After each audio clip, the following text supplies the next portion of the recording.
Yo, what's up, everybody? And welcome once again to the UnLearnT podcast. I'm your host, Ruth Abigail, aka RA. What's up, friends? It's your girl, Jaquita. This is the podcast that is helping you gain the courage to change your mind so that you can experience more freedom. Freedom, listen. And we are free. Yes, free indeed. Indeed. Come on. Yes, Lord. I like that. I like that. It's Free indeed. been such an interesting week, and I feel like a lot of what's been happening in my week. Thank you for asking, Ruth Abigail. Sure. You No, we're did it, very but interested. thank you. Come on. But a lot of what's been happening in my week has really been surrounded around me being grounded and knowing myself in the midst of a lot of things changing and shifting, and not in the ways that I was hoping or thinking that they would, but really having to remain grounded and in who I am, and believing that God has still called me to the things that he's called me to. And you don't realize how important it is to really be good with yourself Mm, until you get to those moments where it feels like that gets tested. mm. And so I think as we are in our summer movie series, because it's what? Summertime. You don't Summertime. know the song, you don't get to sing it. Okay. She's still, y'all, Ruth, don't let Ruth participate in things I got that it. I got it. she's I not got part it. of she's not part of the community. Summertime. Got it. I got it. I got No, it. you're I not got it. even singing it with the right vibe. Okay. That was the You right ain't even vibe. got That the was a right good vibe. energy. But we're in the summertime movie series. Okay. And we're talking about a fan favorite. I think Absolutely. this is a universal classic.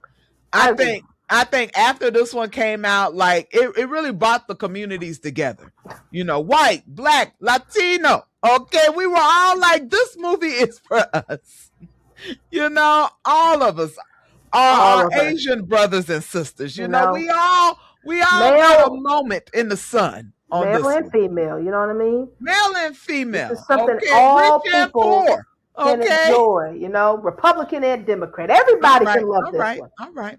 When I was thinking about identity and all of the things that it takes to really move forward in life, in relationships, and all of those things, being grounded in yourself is what this movie is all about. Ladies and gentlemen, we are talking about one of Will Smith's best romantic comedies, Hitch. Hitch. Not to mention Kevin James, one of my favorites. Gotta love Kevin James. Kevin James Love me some King of is Queens. All right. absolutely hysterical. Like he is just funny. He's just funny. The man has real. The man is just a talented comedian. But and we have oh no, what's her name? Who's the main female character? Is That's it just Eva escaping me. Longoria? Yes, yes, it is. Um, and We we really should look these things up we before probably we should. start We really recording. should. We really should do that. We should do better on our research. But for those of you that have not seen Hitch, it's a rom com about Rom com. a a guy who Will Smith is basically a matchmaker underground. Like he is a matchmaker that he's not advertised. He flies under the radar, and his whole deal, right, is matching people, getting people together who would normally be together. Yeah. So he tries to help men in particular reach women that they're interested in that they women probably wouldn't notice them Yeah. for real, right? He's here for the underdog. He's here for the underdog. Because at one point in his life, as we'll find in the movie, he was the underdog. My And Lord. he identifies and sympathizes with this, with underdogs. And so he's created a business to where he like creates these moments for people to come together who wouldn't normally probably come together, and he kind Hmm. of coaches the guys as to how to connect to women in ways that most men aren't going to connect to them. Yeah. And so that's the premise of his business. That's how we meet him. And then, of course, like all rom coms, he himself has an encounter that he was not expecting. My Lord. Mm-mm-mm-mm. And we dive into it. Yes. There's this premise that these women are beautiful, that they are, this idea of there being leagues, and you dating above, your league. She's out of your league. And him Hmm. kind of coaching these men, he's not necessarily changing who they are, but he is giving them game. Let's just be He's real. giving them game. Okay. He is teaching them game. All right. This is game. And game, here's what we have to be honest about. Was the movie cute? Yes. Okay. Yeah, Adorable. Did he do things that kind of crossed the line a little bit? At times. At times. Some stuff was insincere, a but little. you know, Yeah, game, and there's a thin line. Okay, Martin Lawrence taught us that there's a thin line, right? And I think that you have to be mindful that there's a difference between swag, hmm, right? And I'm doing things that, might make me a little more attractive, right? Women do it all the time, of okay? course. You know how you walk different when you think there might be somebody looking at you. Uh huh. Okay, you Hmm. carry yourself, you start sitting up right. All right, straight, let them see a little neck, a little, flip a little hair, like we all act a little different when we're Hmm. around people that we like, and it can be considered game. But when it delves into levels of inauthenticity, Deception. manipulative, Hmm. yes, where you're more game than you are you. Yep. And I don't think he realized that he had built up this structure. He had built up this personality and this persona that allowed him to play the game that had been played on him.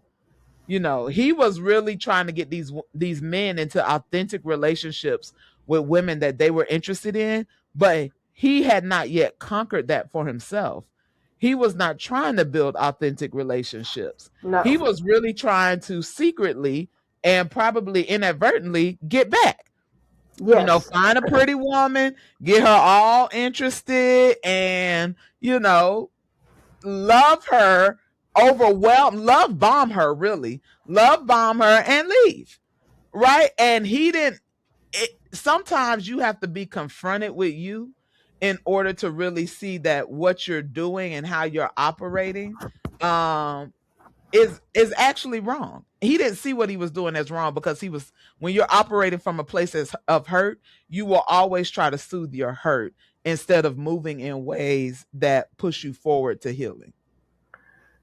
So yeah, and I think that's a good point. I think his we started to really understand what his motive is. I like what you said. Like he's playing a get back game, because we learned in his in his past, later on in the movie, that he had his heart broken by somebody My um, lord. that he really loved, and the reason is because she kind of portrayed him like, you kind of doing a lot, you're doing too much, you're not cool enough for me. Like, I Yeah. like, we're having fun and everything, but like I'm not really trying to like be serious, and you all over here talking about we're in love, you're in love, well, all this stuff, and that's not really how she felt. And he was heartbroken because he didn't realize that they weren't in the same place. And so in his mind, he wants to help guys not have to go through that. And it it does show, and I can't remember. There's a line that Kevin James says towards the like climax of the conflict in the movie, where he says, Will Smith is like, I can't remember exactly what he says, but something to the effect of, "I know love," or Mm-hmm. love is something, and then Kevin James' character says, "Love is your job," but like Yeah. you are not open to love, like, Mm-hmm. but you understand it to bake a check, but you're not really open to it yourself, like. And he wasn't. He wasn't. He's like, I'm not gonna get hurt again. That ain't on the table. And so I think that is, it's something that we have to face. And one of the things that I think is important for us to unlearn in general, and this is not a new quote or new idea, but it's actually one of my favorites.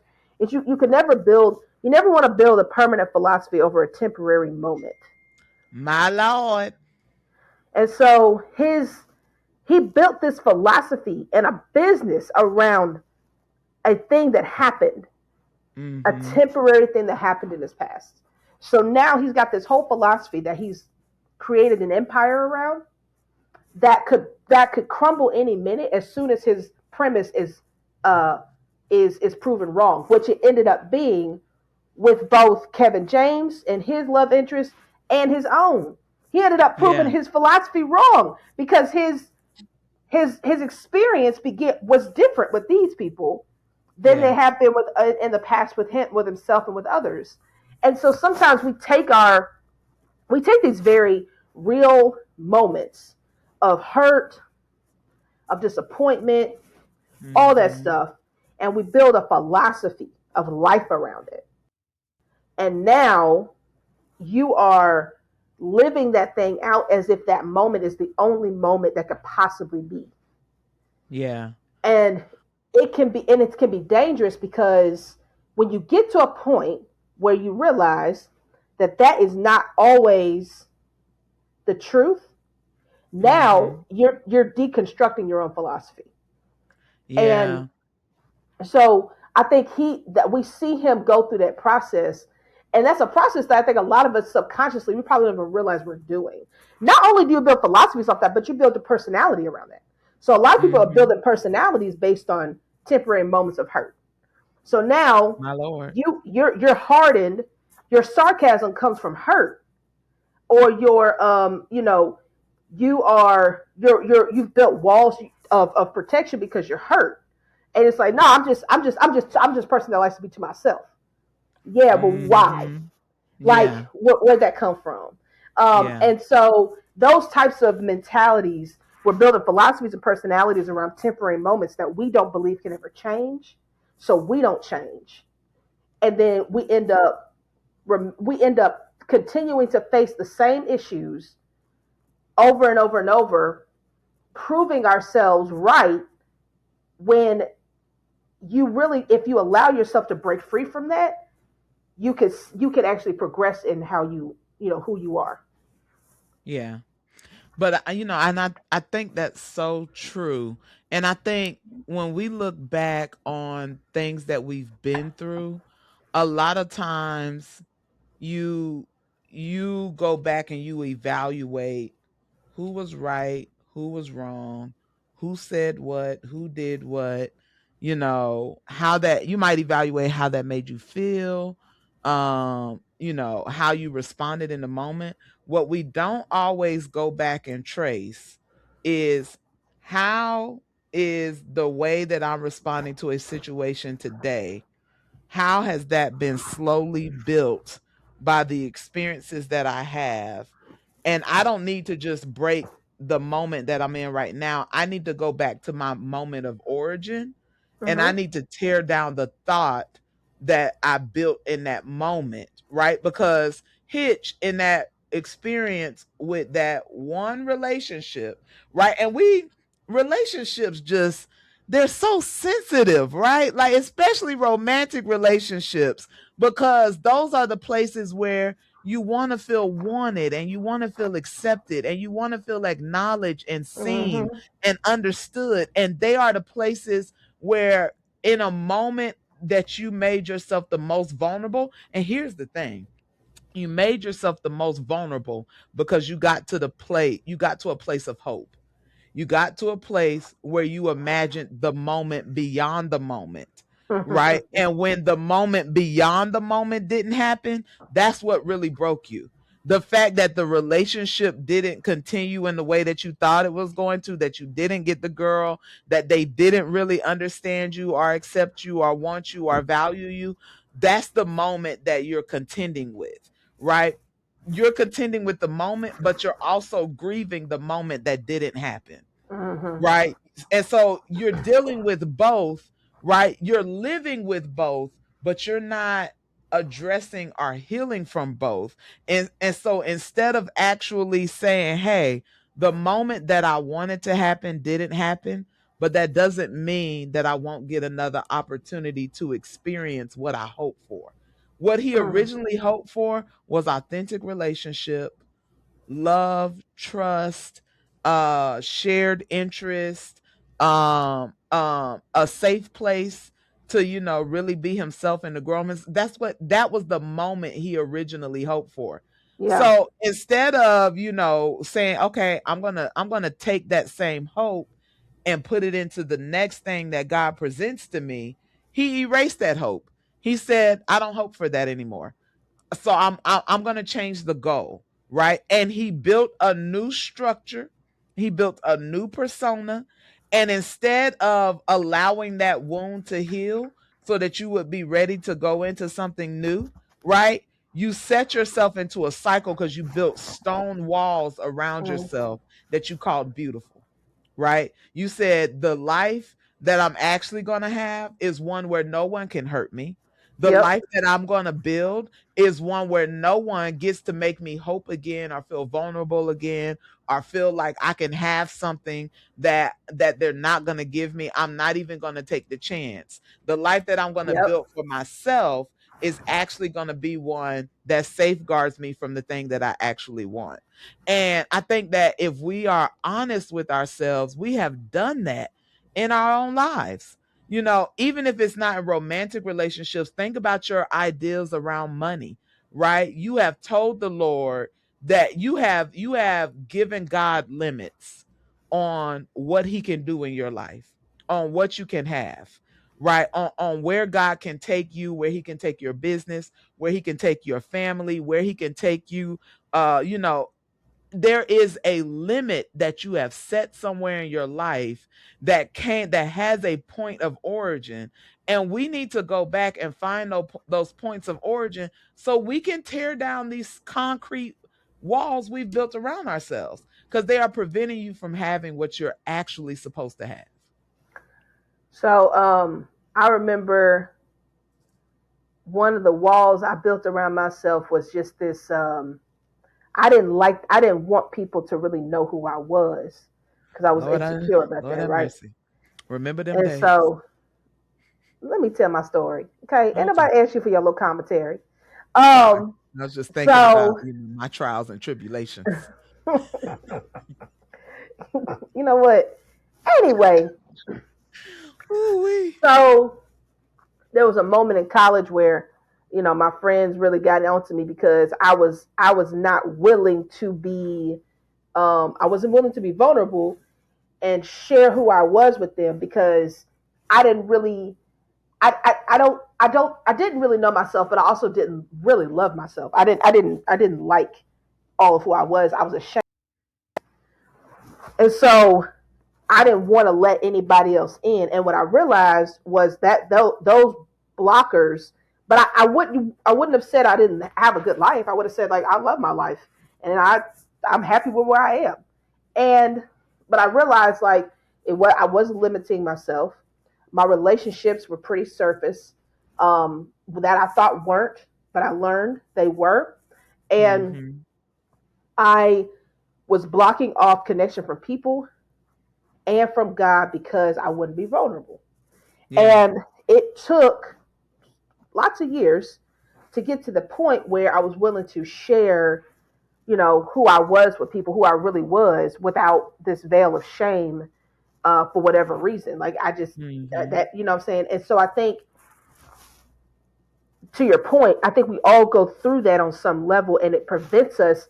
It just prevents you from the connections you need in order to progress and thrive in your life. Yeah. We can't do this thing by ourselves, but you can't have authentic community and connection without vulnerability. And this is something that I had to unlearn, and I wish wasn't true sometimes. I wish I could have authentic connection with people without having to be vulnerable. But I My realize that Lord. that is not the reality. And so it's like, what's your trade off? Are you willing? Do you want to keep people at a distance in order to protect yourself, or are Mhm. you willing to allow people to really connect with you and make you better. But also, when you do that, you run the risk of them hurting you too.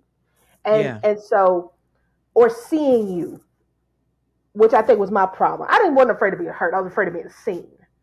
Um, Yeah. and so, you run the risk of that. And I just wonder. I don't know what you think, Quita. Like, what I wonder what prevents people from being vulnerable, and Mm. what has prevented you from being vulnerable in the past as well, and like Hmm. how you really move through that. Well, thank you, Ruth Abigail, for No asking, problem. first of all. Hmm. But I've said it before, I'll say it 1,000 times. I just did not realize how important this idea of safety was for me.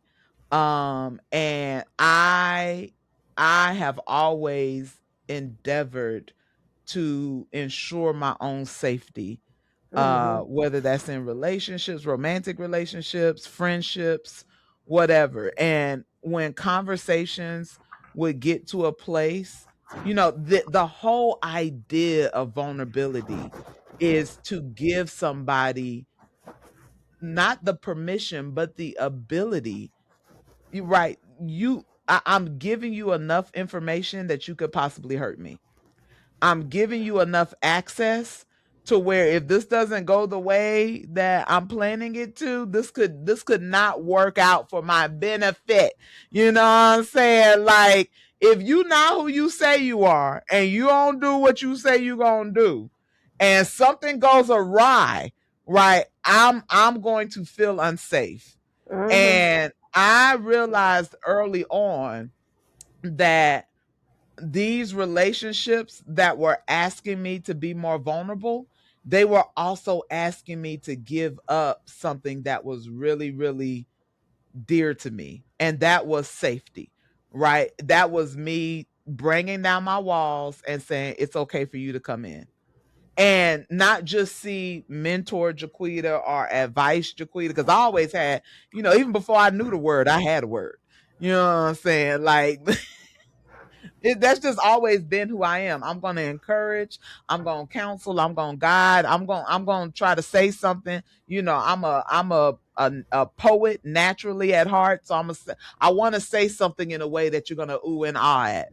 Right? Vulnerability was me showing raw, unprocessed, Hmm. unthought out, unfiltered at times, Jaquita, and trusting that you would keep her safe. Yeah. Or another thing that I had to learn about me and vulnerability, and I was actually talking to producer Joy about this a little earlier, is that I tend to intellectualize things, and you can have all of my intellectual thoughts. Like, here are all my thoughts, my thinking, my knowledge, anything God has given me, you can have, right? But when it comes to my emotions, oh Hmm. baby. Oh Yeah. baby. Let me tell you something. You gonna struggle to get that.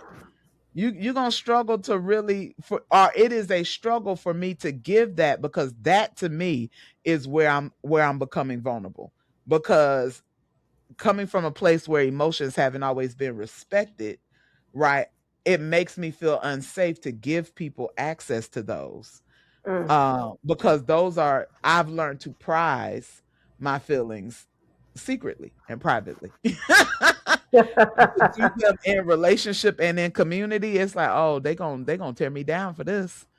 Yeah. And so Yeah. I think for a lot of us, when it comes to vulnerability, you have to consciously and wisely, right, allow yourself to know that the feelings of unsafety, right? Trust is just it's necessary to grow in relationships. Yeah. For sure. We can't go any further, we can't grow anymore if we're not going to trust each other. And you're going to have to trust somebody that and here's the thing. Here is the thing. You are not trusting that people won't hurt you.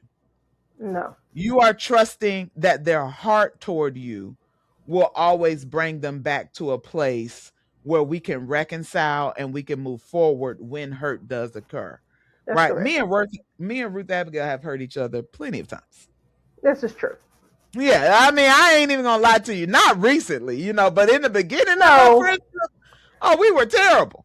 Yeah. We were we were horrible. I cared nothing about her feelings. I was like, I'm sent to save your life. Okay, I really don't care how you feel about what I got to say, right? And it took a lot of learning. It took a lot of give and take. It took a lot of okay, I may not get you right here or understand you right here, but I'm gonna figure it out. And this is honestly the relationship we see between Eva Longoria's character and Hitch, right? Like it is this battle of, are you gonna show me who you really are? Are you gonna give me are you gonna give me more? Are you gonna open up? Right. And until you do, I'm gonna keep my Eva Mendes. Sorry. Yeah. Thank That was you. it. Thank you. Yeah. I knew Yeah. that was Thank you. wrong. I That's knew right. that You're was right. wrong. Yeah. I was like, I confirmed it, and I was like, yeah, yeah, that's and so it. I went with it. I was like, Thank you, this Joy. isn't Joy, feeling right. where were you? Where was producer Joy when we had this conversation 10 minutes ago? We was wrong, and you was absent. What happened? You were supposed to correct it then. We sorry, guys. Anywho, Eva Eva Mendez. Mendes. Um, listen, shout out to Eva Mendes, great actor and Yeah, great we love actress. Eva Mendez. Really proud of Yeah. all the work you do. Beautiful job in Hitch. Yeah. Really want to Yeah. continue to support you. Hope all is well. Okay. But Eva Mendes, thank you so much. Eva Mendes, like her character is like, I'm gonna hold on to me, so that I don't allow you to hurt me. But Hitch is doing the same thing. Yeah. Like I only want to present you with the package deal, right? I've Yeah. created a package for you to enjoy. Right. All Right. right, and Right. so I'm going to present this to you. And in his mind, he's been living in his produced version for so long, he doesn't even realize that he's giving you a false sense of who he is. He doesn't even realize that he's not being vulnerable or authentic. He's like, no, what I have created here is a wonderful package that you will love. I'm just not gonna stay for long. Yeah. Yeah. Yeah. And he shows. I think I like what you said. Like he knows how to do it. Like he's like, I know how to do it. But what's interesting is because she isn't the way that he assumed she would be. All the things he tried, he was hitting a brick. He was just hitting walls. He wasn't. He wasn't. It wasn't working the way he thought. And then for her, she was experiencing something different, and it kind of messed her up. So both of them kind of messed up each other's plans and expectations. But Yeah. I think remained there was a curiosity there, but I think they continued on for motives that were not for each other. You know Oh what I'm yeah. saying? She But let's continued on be for her job because yeah. she trying to get in, and he continued on for his ego. I think. Absolutely. You know what I'm Let's saying? let's be for real about it. They both love the challenge. Right? That's the whole reason he Yeah. approached her. He was like, she looks unapproachable. She looks like she don't want to be bothered, right? But I'm that player. Right? I got the game on lock. This is what I do. Ain't no way I'm leaving here and I'm not gonna win her over, right? And I'm gonna do it in a way I'm coming in from the side gate every time, never through the front door, right? No. Not even through the back door because she used to look at back there too. I'm coming in through a secret side door that I created for myself, and she ain't gonna see this coming. Yeah. And every time she was like, I really, you know what I'm saying? Her mind is so trained to I'm trying to get the scoop. I'm trying to see what people aren't saying. So they're both coming at it from he's coming at it from a conquer mindset of I am going to conquer her. Right. She is a formidable challenge, and I'm going to win. And she's coming from a nothing is ever what it seems, and it's never real, and Right. it's never good. Like, she's Right. cynical. She's like, this She's is not going cynical. to end Yeah. up well, but I'm going to get what I can out of it while it's happening. Yeah. And she ended up finding what she was looking for, even though it wasn't the truth. And that's the thing, when we have abandoned hope, especially when we have abandoned hope in relationships, you have to figure out, what have I made my target? Right? Because if your hope isn't, everybody says, I want to be a wife, I want to be married, I want a family. But really, everything you speak out of your mouth is, ain't no good men left. I don't even see men. You know Yeah. what I'm saying? I don't really, what are you making your target? That's a good point. Because if your target was really marriage, and it was really family, and it was really God ordained this, God ordained that, then you would keep that in front of you. You would keep hope in front of you. But when we instead move away from that and say and start thinking, oh well, I'm not focused on hope. I'm looking at the truth. That's not truth, baby. That is your created reality. And now you are building exactly what you're speaking, right? There are no men. There are no available options. No, you not dating. No, you ain't getting out there. And for the men, nah, there ain't no good saved woman. That, I recently heard somebody say, I haven't been able to find a woman of faith. And I'm like, sir, I know 20 right now. Right. What are you talking about? What are you even saying? Right? Like, how do you even get here? Right? But we start building, it's been said, right, that words build worlds. Right? I hate it when words are close together, because my alliteration game don't be on point. But words build worlds, right? And so everything that you're speaking, which is actually, out of the heart the mouth speaks, Mhm. right? Mhm. You are creating what your heart is actually leading you to. Which, by the way, the Bible says that the heart is deceitfully wicked, right? Like, and so you are creating something that is anti your promise.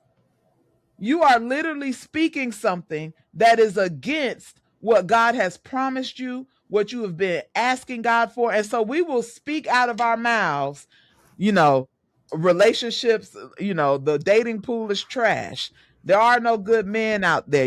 We can't find this and we can't find that. And, good luck out there. I'll probably be single for another year. You're actually speaking that, but then going to the Lord saying, Lord, I just don't understand what my husband is. Yeah. I'm so tired of waiting. And the Lord is like, I'm fighting against you.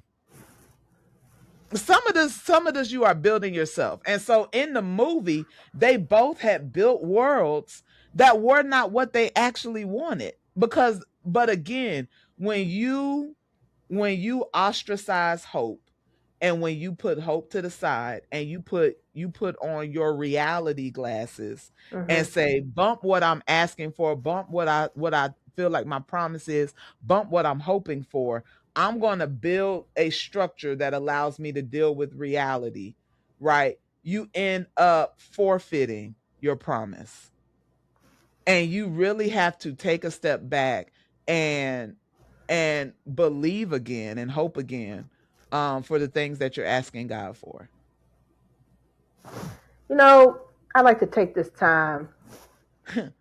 Ruth don't like word of faith, y'all. So she Oh, don't do that. she about to Don't do debunk that. everything I Do just not said. do that. Do not do that. I was not about to do that. Don't do that. I'm sorry, Joy. Um, You can edit it out. no, you ain't got to edit that now. No, because the people need to hear this. Okay. No, Jaquita wrong for that. No. Well, I was thinking two things. To affirm what you're saying, ma'am, I'm um, sorry. that, you know, got, like, we change head first. Like, and so when you talk about this idea of speaking stuff and talking, it won't come out if it's not already in. And so Mm, you have to have it in you in order for it to come out of you. What comes out of you reveals what's in you. yeah. And so to your point, uh, when we're talking out of, James says you can't, um, you know, Double minded. bitter, yeah, well, a bitter water doesn't come from, or sweet water doesn't come from a bitter spring, Mm-hmm. right? You can't have, Yeah. you can't have two, uh, uh, oh man, what is it? It's James 3, and I can't get there in my head. But Mm. the tongue, you can't speak two different things out of the same mouth. I just let you sit there and work it out too. You sure Okay. did. That's okay. Y'all read James 3. I'm misquoting all this stuff, but I get the principle is there. Y'all feel me? So we we talk out of our mouths both ways, and that's not, Yeah. you really can't do that. It's like, hey, the reality is what's actually in you is going to come out of you. Yeah. So nobody actually, you know what's real when what comes out. And I think Mm-hmm. that we have to be honest with ourselves. Working with young people, one of the things that it's like, yeah, I really want to go to college. Cool. I hear this all the time. I want to go to college. I want to go to college. What you want to major in? Oh, I want to be this, and that. Okay, cool. Come time, senior year, beginning of senior year. Okay, we're going to college. Yeah, I'm going to college. All right, come March of before you graduate. All right, what you want to do? I want to go to college. Well, how many colleges you applied to? Well, I haven't applied to any yet. Okay, but you say you want to go to college, but you've applied to no colleges.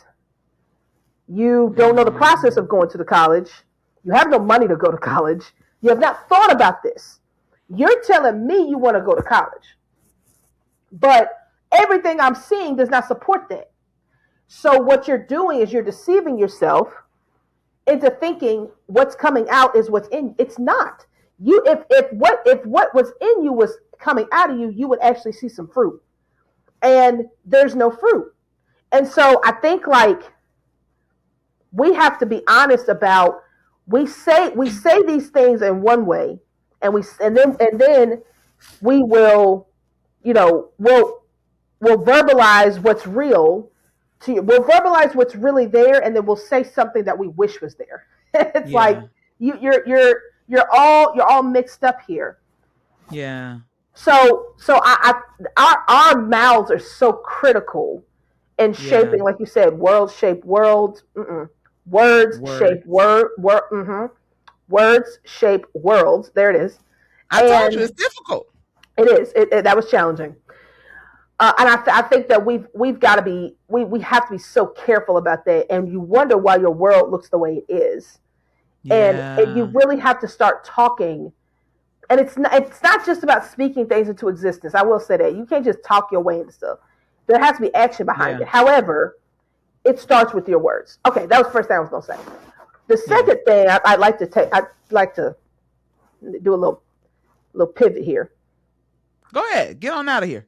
because we're talking about this idea of the heart being deceitful and wicked. Who can know it? This My idea of Lord. us creating our own worlds with our words, and kind of living in this reality that we've made ourselves, that doesn't really that doesn't really match what's always real. We've created our own reality. Um, and so I recently was watching this podcast, Oprah's podcast, right? My And Lord. she was interviewing people who had unhealthy relationships with AI. It was talking about the dark side of AI. And Mm-hmm. there were three stories that she featured. One was a teenage boy who had an unhealthy relationship with an AI bot, ended up committing suicide. A second one Jesus. was a young woman who had an unhealthy relationship with an AI bot, who basically convinced her that she was some unique being sent from Earth. I mean, sent to Earth to change this energy and have this, like, spiritual calling that she was needed to live out. And then this third one, who convinced this man that he was, like, of some high intellectual um, caliber, and needed to warn the government of um, something that was going to happen. This mathematical formula he created that was going to, like, destroy the world, and had to warn the government about. I mean, and these people made steps towards these things, their own realities that they were creating. in their minds, Mm-hmm. assisted by AI. Yeah. And so I'm listening to this, and these are things that I think, like, I work with teenagers, and I am aware of the way that teenagers interact with technology Yeah. right now, and it is not healthy. I think, oh man, I don't want to butcher this statistic, but I want to say that Oprah says 72% of teenagers have interacted with AI from a relational standpoint. 72. Very high. Um, What? Producer Joy, if I'm wrong, correct me. But it is a high percentage of teenagers who have explored that, and they use AI for personal relationship reasons. Not always romantic, but they're chatting with them like they're companions, right? Jesus. And so this is the to me this is our current reality. This is our current what's currently happening in our world. Mm-hmm. Um, Narrative of people creating their own realities and living Mm. them out because you have believed something, you have a curiosity about something, there is a hurt around something that you're looking to Mm-hmm. fix. And for so many Yeah. people, AI becomes that answer. And Yeah. it's available, it's affirming, it's built to make you believe what's already in your mind that you want to believe. All it does Mm-hmm. is pile on top of your thoughts, your own thoughts.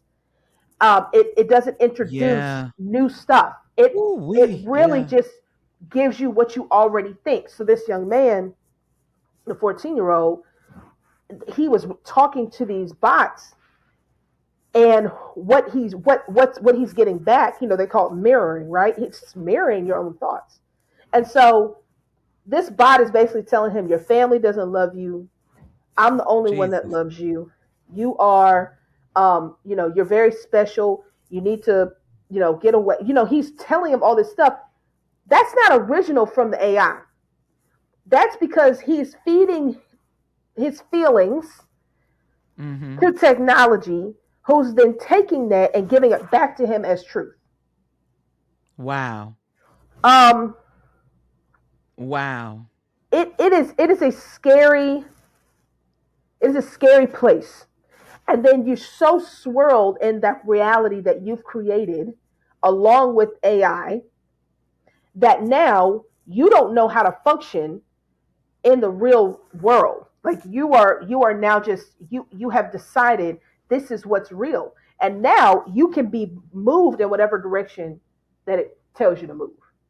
And so this young man um moved the AI, the way it was talking to him, moved him in the direction of leaving this world, because it Wow. basically had convinced him this world don't have anything for you, only I do, and the way to get to me is not to be here.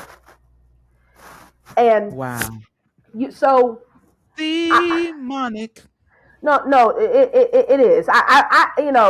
Y'all know me well enough. Me and Queen are very different. You know what I'm saying? Um, Mm-hmm. Queen all high and spiritual. I'll be living on the surface most of the time. However, Huh. um, Huh. you Feet on the know, ground. what I'm saying? I need solid. I need to be, solid ground. Queen like to float in the air. However, I was listening to this in my car, and I had to stop and pause it twice. And I prayed because I said, "Hey, and it wasn't new information, but it was just something about what I was hearing that was just like, this is truly demonic." Um, and it is deceptive, and it's exploiting human craving for something deeper that only God can give. Mm. And that's how it's a distortion. It's meeting a need Mm-hmm. that only God can give, but it's masking itself as a divine thing. Yeah. That's demonic. In case anybody was wondering, that's what that is. It's Mm-hmm. simply Satan masking himself as what you need. Like I can give you what Angel God of has. light. I can give you Hmm. what He has too. You know. It's like no, that ain't how that works.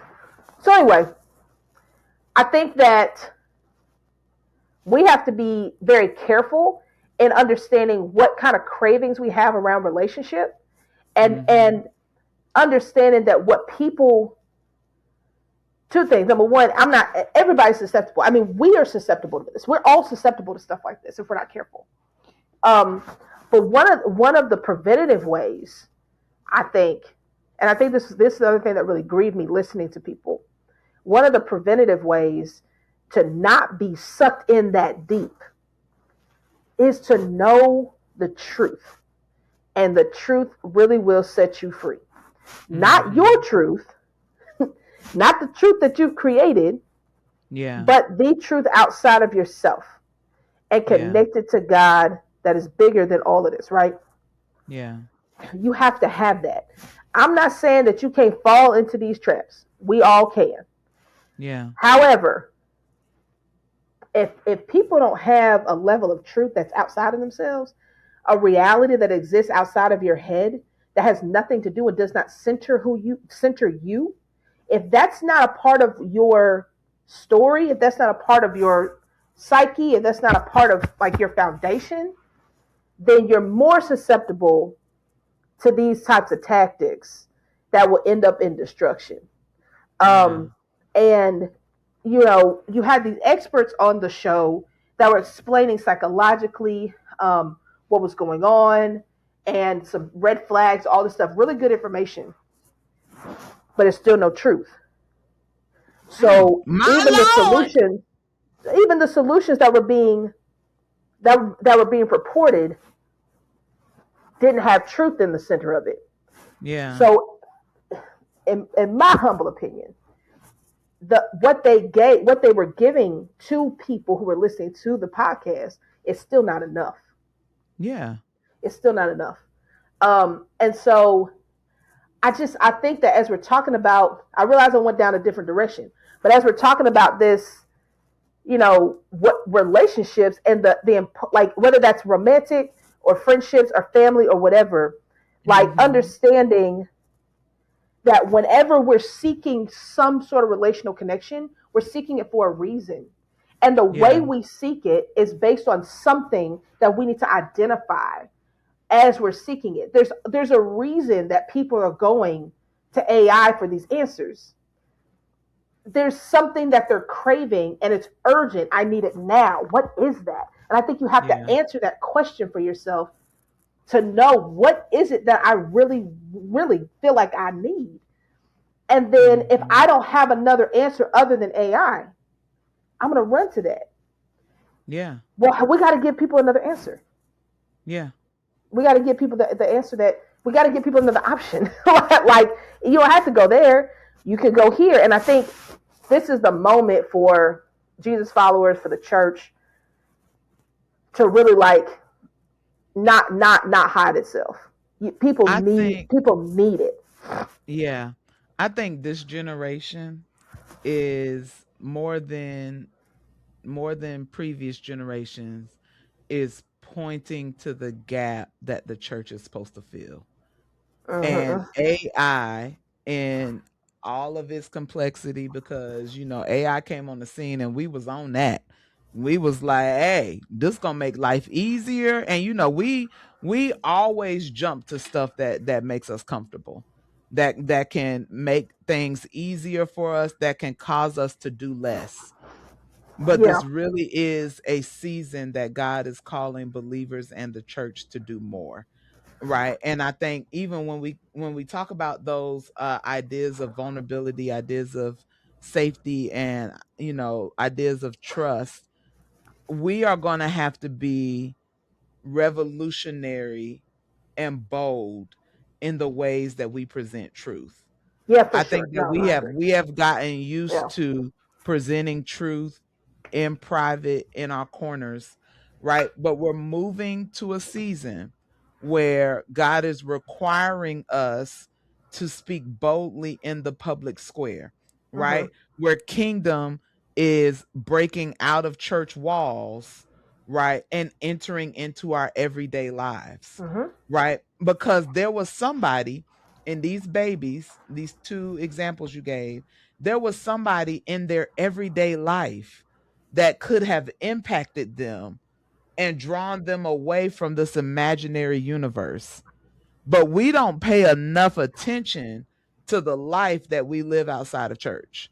We have created mm, mhm, Mhm. Mhm. separate spheres. Mhm. Come on. Jesus, Come on. be with my tongue on today, right? But we have siloed ourselves. So we have our faith building over here, and over here we have my financial kingdom expansion. We'll put kingdom words on it, but your faith is separate, right? You got practices over here that don't match what you're doing on Sunday, Yeah. right? You got conversations over here that don't match belief and faith that you have over here. And so, and the conversations that we have, the level of impact that we have, the enemy has convinced us. And I think this really does tie into Hitch, right? Because Hitch became a very private, internal, I run this world. I became the controller and the master of my universe, and I don't allow other people to move me one way or the other. Right. Right. And the Right. enemy is steadily convincing us that we don't have to impact one another. Mhm. It gets to the point I tell people, I'm from Columbia, South Carolina. Shout out Metro. Okay. When I go home, I live in upstate South Carolina, right? Upstate South Carolina is a conglomerate. There's people from everywhere here. A lot of people, they call us Charlanta, right? Because if you take Highway 85 from Atlanta, you're going to hit us and then you're going to hit Charlotte. So we're right in the middle, right? And so and there's a lot of industry here. So it's like everybody is just kind of pooling here in the upstate. And so community here looks very different, right? When I walk around downtown, we don't really acknowledge each other. We don't speak, we don't, it's not a lot of that. When I go home to Columbia, I have to remind myself that here you get told off if you walk by somebody and don't say good morning. Yeah. Right in the grocery store. I remember the first time I realized this, I got out my car. I was heading into IGA. If you know, you know. Okay, IGA is like the country grocery store, but we love it. Right. I was headed into IGA and an older gentleman walked out, and I was just like, I'm on my grind. I got to get this, and that. And he literally stopped walking and said, "Good morning, young lady." And I said, "Oh, I'm so sorry. Good morning. How you doing?" And then like the next lady who stopped me, she said, "How you doing, baby? Good morning." I said, "Good morning. How you doing?" And like my whole disposition changed because there is still an idea there that we need each other, that whether I know you or not, my good morning to you could impact you, right? And it symbolizes that we're all connected. The Yeah. lie of the enemy, especially in this season, and the way that it is impacting our youth, and where I really feel like Hitch was that I am in this individualized world where I might not be lonely, or I might not be alone, but I am in this world that I've created for myself, Mhm. right? And Mhm. nobody understands my world, and Mhm. no one is a part of my world except for me, right? And I am building the structures and the ideas. He kept looking at the camera and said, take this principle, get this truth. All right, people don't know this, and he's giving truths, but they're all truths that he created. That he created. Right. He has a Based created on trauma. reality Right. based on trauma. And we have all been individually creating these trauma informed worlds, right? That we have become more and more isolated in, right? And it's so much easier for the enemy to pick us off one by one when you are in this bubble, right, that you've created for yourself. You're in this isolated chamber that nobody can reach you in, right? And we are being discouraged, right, from talking to one another, from helping one another, from believing that we are a community that impacts one another. And this is where I really believe we are in the world, and I think that it's going to be very necessary that the church reestablishes itself as a community builder and Yes. as an entity that cares and loves people like Christ loved them. Right. And we have got to be the arms that are reaching out past our own realities again. And No. Yeah. listen, y'all, we've been churchy the last couple of We episodes, have. okay? And you know We I have. ain't got no problem with it. And since Ruth, she been impacted, the Lord been talking to her and everything like that. She just so she becoming more and more spiritual, y'all, ain't it? My Okay. Lord. All right. All My right. Lord. Okay. Oh, I feel like a proud mother right now. Okay. All Jesus is right. real. This Yes, is he is. enough. That's enough. That's enough. But We're I done. think kind of going a quick pivot because I think we need to talk about the movie. But But one thing I love about Hitch is that I think that it's so interesting that for somebody that doesn't believe in love, right, for himself, he has made a business of bringing these men that believe deeply in it and that believe like, hey, this woman might be out of my league. You know what I'm saying? She fine, she popular, and every man would want her, right? But I believe if given the right counsel, I can be in her world, right? Mm-hmm. I could make it here. I could be what she didn't know she was looking for, right? And I think it's so interesting because you guys know I love all things mentorship, all things coaching, right? And Hitch is mentor coach to these men. There is a difference though when you are called to impact somebody's life. And we're talking about how we're going to reach out with that love and care and concern. There is a difference between what Hitch was doing, which was, like he started off by putting them on game, right? But we kind of get to see this really intimate walk of mentor and mentee with him and Kevin James, where you can see him like really beginning to try to squash down the parts of Right. Right. Right. of Right. Kevin James' character, Albert Brenneman. Albert Albert Brenneman. Brenneman. Okay, Al. Good old Al. Okay, Nobody right. You calls him can Al. Nobody calls him that. I know, but I like Al. But we'll call him Albert. Right, right. You can see him beginning to really like he's like, hey, I need to tone all of this down in you. Because my favorite scene in Hitch is the dance scene. When he does the Q Oh, tip and the come throw it on. away. Come on. Like, Come I mean, on. it's classic. It's classic, and we can't Make the talk pizza. about Hitch without Make it the talking. pizza. And he's like, it's all in the hips. All right, move the hips, get them hips moving, right? Then he does this little move right here, Yeah. right? Like, Yeah. I just Yeah. think, Yeah. it Yeah. was It's just so fantastic. interesting because that was the one thing. Albert was not confident in a lot of things, but he was Yeah. like, Oh I'm not yeah. really worried about I got. dancing. I I got got this. the dancing. Yeah. Move I on got to this. the next thing. The dancing is gonna be great, right? But then Hitch was immediately like, "No, your dancing is atrocious, Right. and your asthma pump. Don't ever show her that asthma pump, okay? Don't you ever, Yeah. right?" But it was those things that we don't necessarily because again, Hitch didn't realize everything you built out of trauma. Yeah. And so you don't recognize when the odd things about a person are actually their secret weapon. It's actually the things that make them most special and most attractive, right? So for him talking to this big time woman, now the woman he wanted was rich, She was a and billionaire. wealthy and Yeah. a celebrity. You know what I'm saying? Like when we talk about somebody being out of range, you know Correct. what I'm saying? He just But happened to have a level of access. He had a way in. but But baby, Albert baby, baby. Albert was hopeful to your point, right? So Yeah. Albert was hopeful, and that's what made him do this. Whereas Hitch was strategic, Oh, that's right? so good. He The was trying to balance be able to be between hopeful and strategic. strategic. Yeah. But Albert was hopeful. He said, "Nah," because that dance scene, and then when they actually were in it was so funny because it was like he couldn't help himself. It's like when they were actually in the club, and he just had to let loose. He's like, hey, look, I know he said don't do this. I can't do it. I got to let loose. And so Yeah, he he just was sitting let there with the loose. He was trying, but it's like he had to let it out because that's just who the man is. And yeah, there was a beauty in his raw hopefulness that even if I act an idiot, I'm not gonna stop.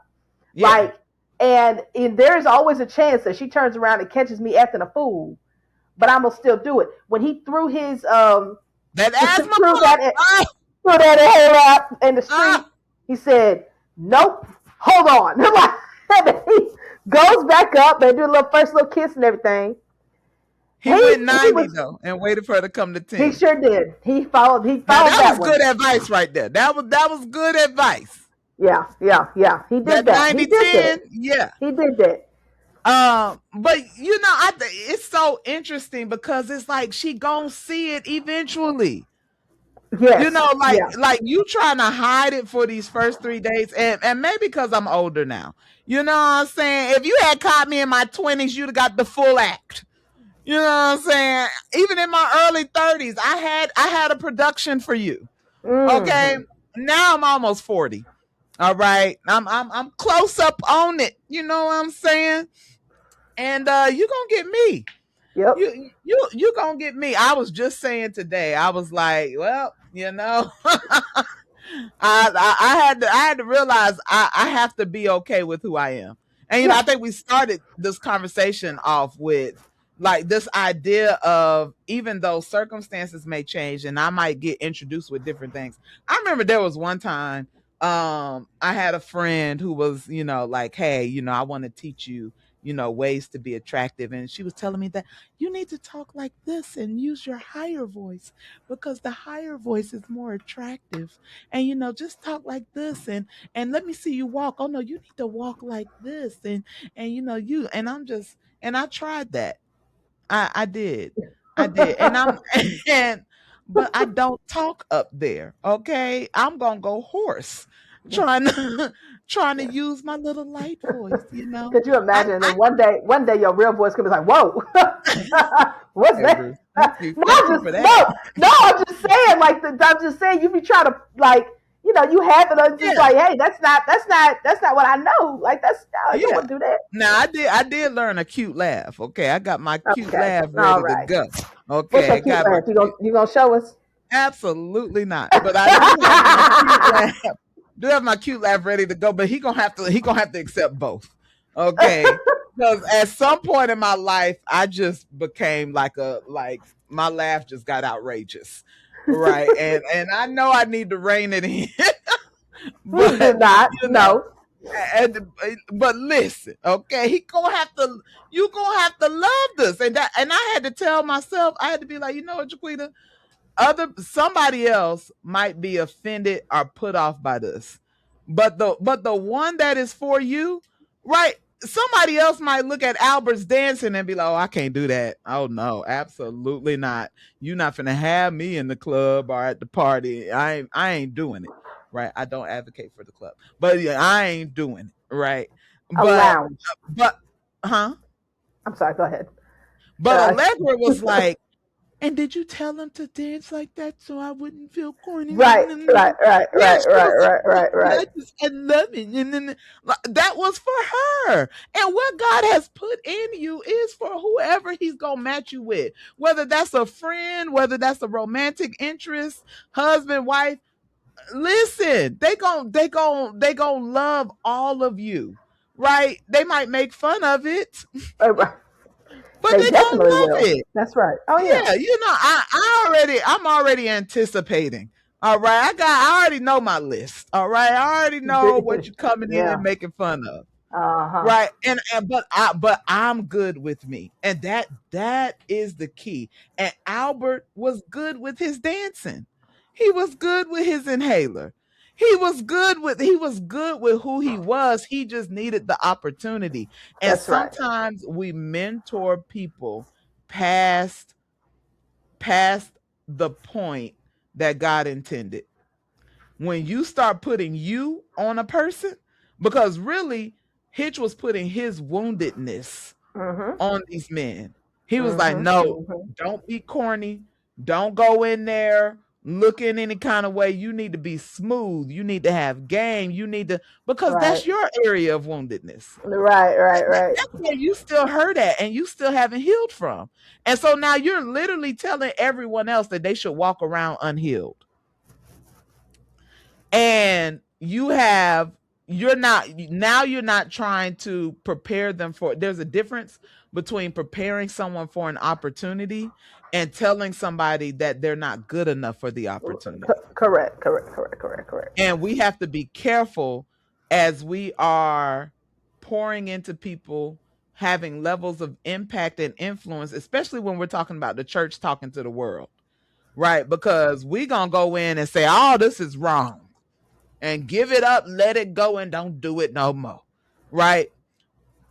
You have to be careful, because when you move with the love of Christ, a lot of times Christ addressed what made them feel unwhole, and then the sin, Mhm. right? He addressed the hurt, and he addressed the threat. Mhm. What's threatening your sense of wholeness? What's threatening you? What is preventing you from feeling the love of God? What is preventing you from having peace? What is preventing you from experiencing the joy of God? I'm going to address that. And then we can talk about the sin. But I'm telling you, when we say, all right, the kingdom is expanding and we need to go out and spread the good news, we like, all right, we about to get them.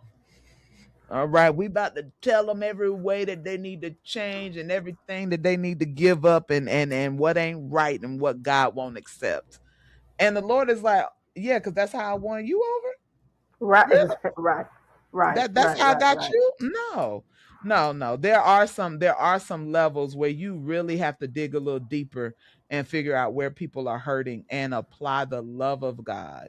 Mhm. Uh there, and the love of God will bring conviction and will bring correction and truth, and it's not always our job to do that. Sometimes it is, don't get me wrong, sometimes it is, but we're going into a hurting world, and you have to think of them as hurting. You have to think of people, including us, as in need of a savior and not always in need of a corrective rod. Correct. That's yeah. No, and that's just yeah. You gotta that Jesus didn't approach people correcting first. The only people he did that with is religious people.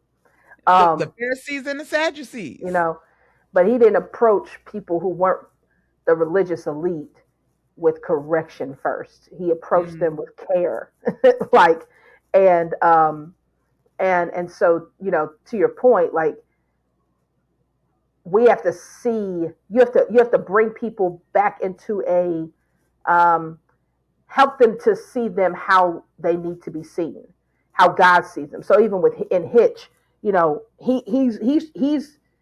trying to make him in the image of Hitch when really it's like my job should be to help you to see you for who you are, mm. who you really Yes, are, yes. and to celebrate that. And towards the end of the movie, he gets that, like he Yeah, understands that, and he's like, I didn't realize that all this stuff that he was doing was working. I didn't tell him to do none of that. yeah. What, you saw his inhaler? You saw him dance? Like that was not me. Like, and so I know that dancing got him. He was like, "You like to dance?" like he was like, whoa, like it was confusing to him because it was defying his own philosophy.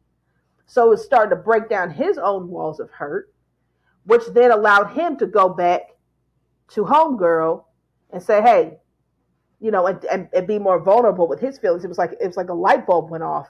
Like I don't have to protect myself. Maybe she Mhm. actually likes the things that I didn't think she liked. Every Yeah. woman isn't like the one who broke my heart, right? Like all these different things that are coming to him, and he's realizing I've been wrong all this time about some stuff, and this goofy dude is the one who had the audacity to just be himself, no matter what happened, has taught him that it's okay to be himself.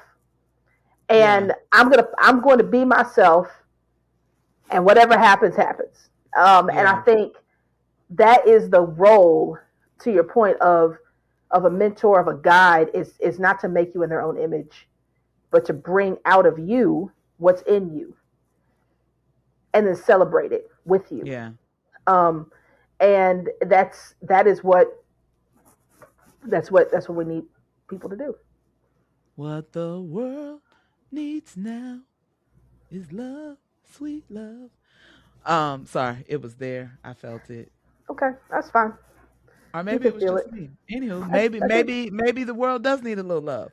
I think for Hitch, seeing Albert in his freedom, right? When you see people who are really free, it really exposes what in you has been locked up. Oh, for sure. Free people, Yeah, free like, people. oh, Oh yeah. yeah, I didn't realize that I had all of this stuff that I was imprisoned by.